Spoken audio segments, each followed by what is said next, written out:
Today's recipe is a technique. It's not a recipe really.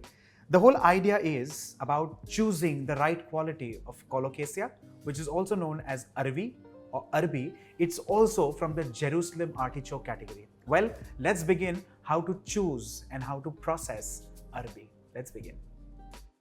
Now, primarily, it's a knob. It's almost knobbly and it grows underground. Now, this is basically the fruit of the Colocasia leaves. Now, Colocasia is also known as elephant ears, those large elephant ear-like leaves which make a wonderful sabzi.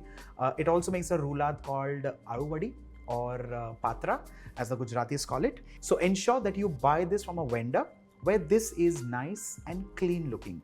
When I say clean looking, it should look something like this. It should not have those knobs just kind of protruding from different angles and edges. You also see like an extension here sometimes, which is quite natural.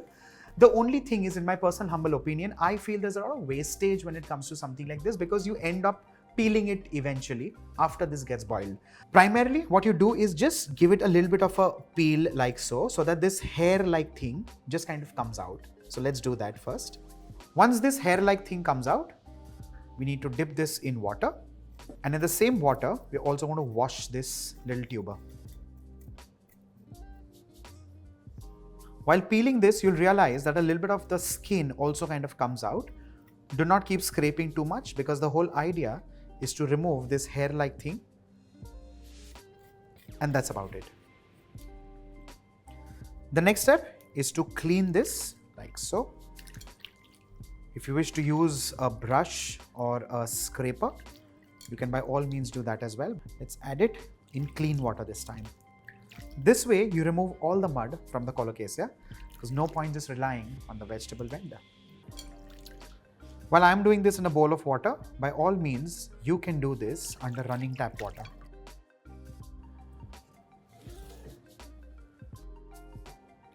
Now generally whenever you're pressure cooking a tuber, we always cut this into like 2 pieces or 3 pieces, or if it's like a potato, we cut it into half or a quarter.